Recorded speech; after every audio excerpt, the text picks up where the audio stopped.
Aujourd'hui, je vais partager une expérience avec vous. Et ensemble, nous allons gagner en maturité. J'ai décidé de partager ce savoir pourquoi, parce que ça va bientôt faire 7 ans que nous avons quitté le lycée et arrêté les études. Et peut-être vous, ça va faire 10 ans, 5 ans ou plus. Mais ce qui est important de noter ici, c'est que après tout ce temps, les uns et les autres, quand ils se croisent, c'est dommage de voir qu'ils n'ont pas gagné en maturité. Et je vais m'expliquer. En grandissant, nous avons souvent eu des surnoms d'enfance que nous nous donnons. Et personnellement, j'en ai eu plusieurs. Quand j'étais en 6e et 5e, mes camarades m'appelaient Asamoah Gyan. Ça faisait référence à un footballeur connu à l'époque qui était dans l'ascension. Et plusieurs d'entre vous ont certainement eu aussi des noms de joueurs de foot dans leur enfance. Puis, en classe de 4e et 3e, j'ai changé d'établissement. Et mes nouveaux camarades décidaient de m'appeler le japonais. Parce que mon premier nom de famille était un petit peu compliqué à prononcer pour eux. Donc, ils m'appelaient donc le japonais. Dans la fin du cycle secondaire, je reviens au lycée où j'ai fait 6e en classe de seconde, première et terminale. Et là, mes camarades m'appellent l'esprit. J'ai hérité ce surnom après un texte de dialogue que nous avons étudié en espagnol et je devais interpréter le rôle d'un personnage qui s'appelait Espíritu Santo. Donc mes camarades ont commencé à m'appeler l'esprit après ça. Et je vais encore un peu plus loin. On avait également un camarade, son prénom était Michael.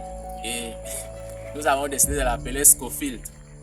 Et pour tous ceux qui ont regardé la série Prison Break, vous connaissez le personnage. Il avait toujours des petites tactiques pour se glisser du lycée en douce. Parfois, quand on arrivait en retard ensemble, il se glissait en douce parmi nous et on le retrouvait en classe après que nous ayons écopé la punition.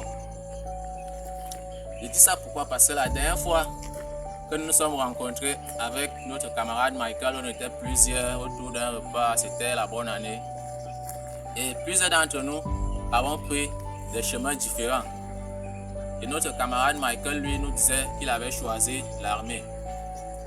Et certainement parmi vos camarades aussi, après tous ces temps, chacun d'entre eux a suivi leur voie. Mais revenons dans le vif du sujet, comment gagner en maturité. Supposons, c'est bientôt la fête nationale et je me rends à la parade militaire au pouvoir.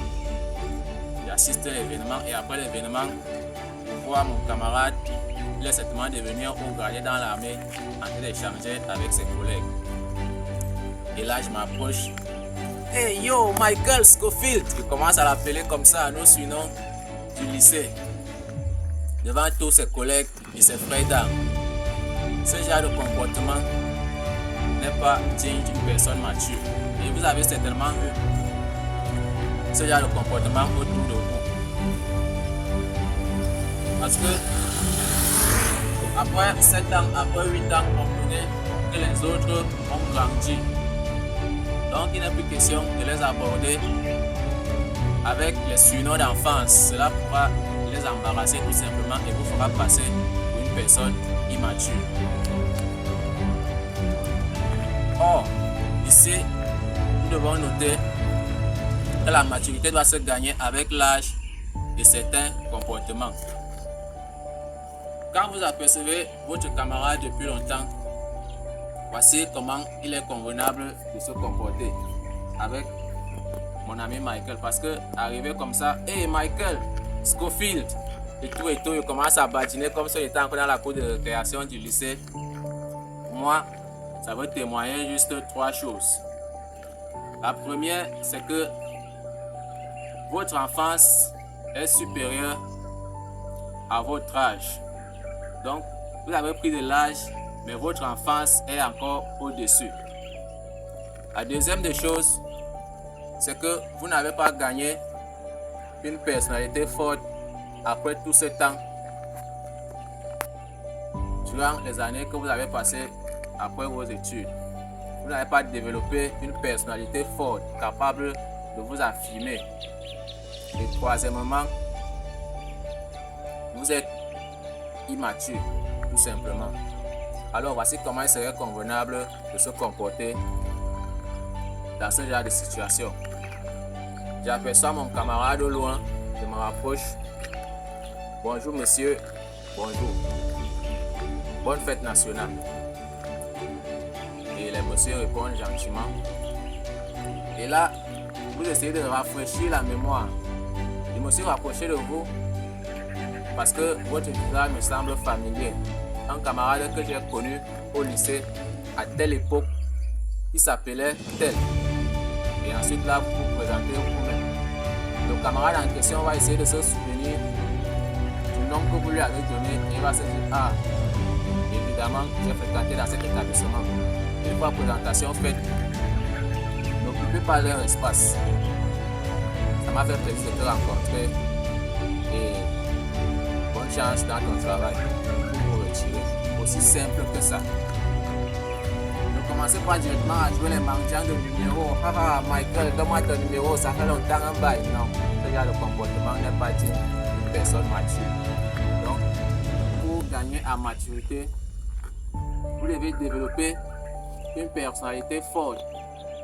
Et ça commence par un but, les gars. Par un but. Parce que si vous n'avez pas de but dans la vie, ce sera difficile pour vous de développer une personnalité forte qui vous conduira là où vous voulez. Vous serez toujours enfantin dans le comportement. Cette séquence de vidéo, elle est longue, donc elle sera scindée en 3 étapes. Et ceci, c'était la première. Sur ce, je vous dis à la prochaine vidéo. Gagner en maturité. C'était Nsilo, Simon Pierre.